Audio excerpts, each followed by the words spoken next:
नमस्कार। नरेंद्र मोदी सरकार को 1 महीना पूरा हो गया है। बीजेपी ने वादा किया था, भरोसा दिलाया था कि उनकी सरकार बनने के बाद अच्छे दिन आने वाले हैं। तो क्या जनता के लिए अच्छे दिन आ गए हैं? जनता की नब्ज को बेहतर तरीके से समझने वाले डॉक्टर और कांग्रेस के महासचिव दिग्विजय सिंह साहब इस समय हमारे साथ हैं। दिग्विजय जी, आपका बहुत बहुत स्वागत है न्यूज नेशन पर।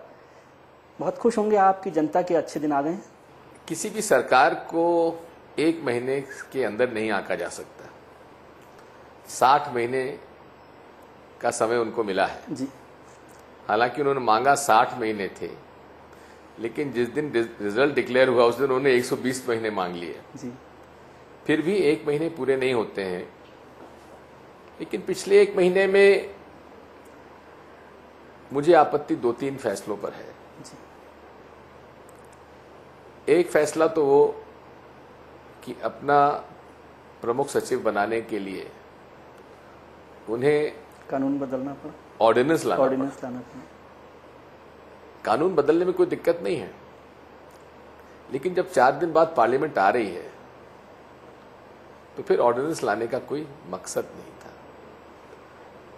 क्योंकि सामान्य तौर पर ऑर्डिनेंस उस समय के लिए है जबकि पार्लियामेंट आने में देर हो और तत्काल कोई निर्णय लेना पड़े।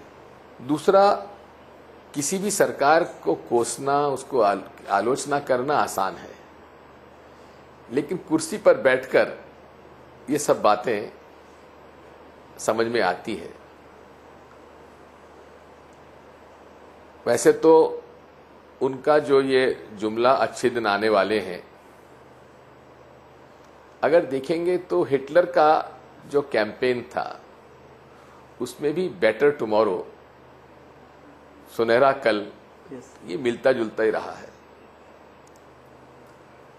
मैं एकदम से इतने जल्दी कोई आंकलन नहीं करूंगा, ये भी नहीं कहूंगा कि भी अच्छे दिन आ गए हैं, लेकिन इतना जरूर है कि जनता में थोड़ी सी अब सुगबुगाहट चालू हो गई है। दूसरी एक अच्छे शुभ संकेत ये हैं कि उन्होंने अब मुसलमानों के प्रति अपनी संवेदनशीलता बढ़ाई है। पाकिस्तान के बारे में भी उन्होंने अपना नजरिया बदला है। ये भी तो हो सकता है सर कि आपने उनकी इमेज इस तरह से बनाई है, हम सब लोगों को इतने दिन आप ऐसे इमेज उनकी बनाते रहे कि हमें लगा कि नरेंद्र मोदी जो है वो मुसलमानों के खिलाफ हैं, पाकिस्तान के खिलाफ है। अब जब उनको एक्सपोजर का मौका मिला है तो हो सकता है यही व्यक्तित्व हो उनका, यही एक्सपोजर की बात मैं इसलिए कहूंगा, मुख्यमंत्री के रूप में उन्होंने मना कर दिया था कि मेरे यहाँ कोई माइनॉरिटी अफेयर्स मिनिस्ट्री का कोई भी पैसा खर्च नहीं किया जाएगा, स्कॉलरशिप्स वगैरह की नहीं बटेगी। लेकिन अब उन्होंने अपने राष्ट्रपति के माननीय राष्ट्रपति के अभिभाषण में इस बात का उल्लेख किया है कि मदरसा मॉडर्नाइजेशन होगा, उनके लिए काम किया जाएगा।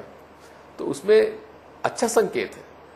मैं तो इसको हमेशा अच्छा संकेत मानता हूं कि अगर भाजपा मुसलमानों के हित की बात करती है तो अच्छी बात है, अच्छा संकेत है। लेकिन दूसरी तरफ उन्होंने एक ऐसे व्यक्ति को मंत्रिमंडल में ले लिया जो कि मुजफ्फरनगर राइट्स में अक्यूज्ड है।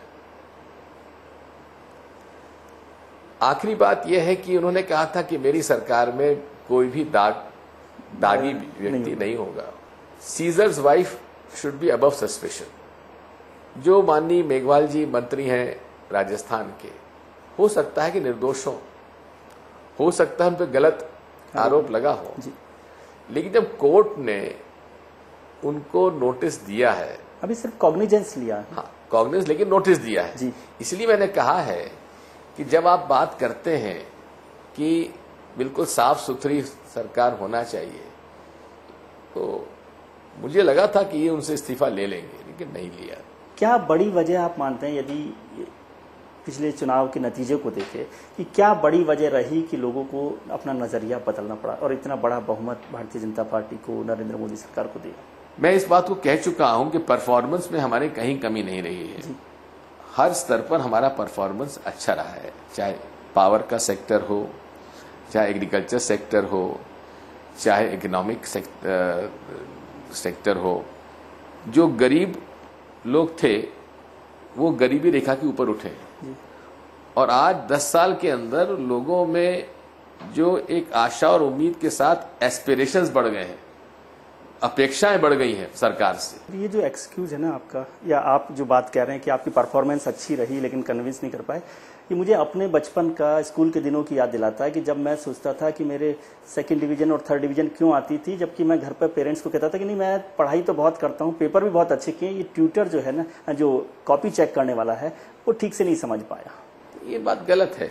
तो मुझे आपसे है ना थोड़ा सा भरोसा मिल रहा है कि मैं ठीक ही था। नहीं विजय बाबू, ये बात बिल्कुल आप दूसरे परिप्रेक्ष्य में कह रहे हैं जिसका कोई संदर्भ नहीं है, जिसका कोई मेल नहीं है। नहीं, मेहनत मैंने भी बहुत देश का की सरकार का एक नजरिया होता है, एक व्यक्ति की एग्जामिनेशन देने का नजरिया दूसरा होता है। 120 करोड़ की जनता के देश में कोई आसान नहीं है चलाना। और देखेंगे हम लोग कि मुख्य प्रधानमंत्री जी किस तरह से इसको चलाते हैं। कुछ लोग कहते हैं कि इलेक्शन में जो सबसे बड़ा नरेंद्र मोदी के इलेक्शन एजेंट रहे वो डॉक्टर मनमोहन सिंह और आपके मणिशंकर अय्यर रहे, ऐसा ठीक है? देखिए, अब कहने को आप कुछ भी कहते रहिए जी, मखौल उड़ाते रहिए, मजाक उड़ाते रहिए। नहीं, मणिशंकर जी ने जिस तरह से हम लोग उसके पक्ष, हम उसके पक्ष में नहीं वाला कहकर नरेंद्र मोदी जी को कहा, उसे एक नाराजगी का जो उसके पक्ष में नहीं है। हमने तो उसी दिन जिम्मेदारी आप मानते हैं, कांग्रेस पार्टी ने उसको कॉन्ट्रडिक्ट किया था और मणिशंकर जी ने माफी मांगी थी जी। लेकिन केवल एक घटना को लेकर कि उसकी वजह से सारा हो गया, मैं उससे सहमत नहीं हूँ। एक परसेप्शन बनता है देश में कि सरकार बदलना है, बदल दी सरकार लोगों ने। एक बात हुई कि इलेक्शन के बाद जब हार गई तो राहुल गांधी जी ने, सोनिया गांधी जी ने इस्तीफे की पेशकश की, कांग्रेस में लीडरशिप को लेकर बात हुई, लेकिन सब लोगों ने कहा कि नहीं लीडरशिप उन्हीं के साथ रहेगी। ऐसा क्यों है? क्या आपको लगता है कि कांग्रेस में कोई लीडरशिप नहीं है? विजय बाबू, कांग्रेस पार्टी किसकी लीडरशिप स्वीकार करती तो कांग्रेस पार्टी को तय करने दीजिए। बिल्कुल तय करना है, लेकिन फिर भी आपने उत्तर प्रदेश, राजस्थान का इलेक्शन हारा, मध्य प्रदेश का हारा, छत्तीसगढ़ का हारा, दिल्ली का इलेक्शन हारा, ये सारे इलेक्शन राहुल गांधी जी के नेतृत्व में हारे गए। फिर उसके बाद केंद्र का जो लोकसभा का इलेक्शन था वो हारे। तो लीडरशिप के कॉम्पिटेंस के जितने टेस्ट थे उसमें वो फेल हो गए। कितनी बार आप इसको साबित करना चाहते हैं कि उसके बाद भी वो अच्छे नेता हैं?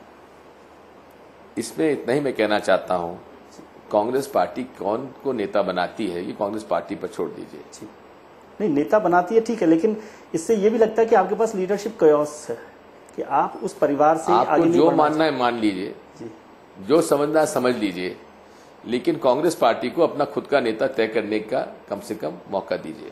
अधिकार को चुनौती नहीं दे रहा, मैं ये पूछ रहा हूं कि दिग्विजय सिंह जी जैसे बहुत अनुभवी लीडर हैं और बहुत सारे 25 लीडर्स का नाम चुना जा सकता है, तो कांग्रेस क्यों नहीं उनको एक्सप्लोर करना चाहती? मैंने आपसे कहा ना, कांग्रेस को तय करने दीजिए कौन हमारा लीडर होगा।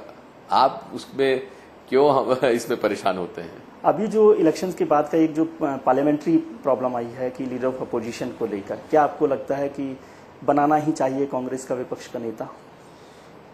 आपके पास नंबर नहीं? इसका दोनों पहलू हैं। आज की कानूनी स्थिति में तो कांग्रेस पार्टी के पास क्योंकि 10% से कम सांसद हैं लोकसभा में, इसलिए हम लोग रिकग्नाइज्ड पार्टी के का दर्जा हमको नहीं मिला है जी। और लीडर ऑफ अपोजिशन कानून के अंतर्गत रिकग्नाइज्ड पार्टी के हाईएस्ट सदस्यों को मिल सकता है, को ही इसमें लीडर ऑफ अपोजिशन का दर्जा मिल सकता है। तो कानूनी स्थिति तो हम लोग उसमें आते नहीं हैं।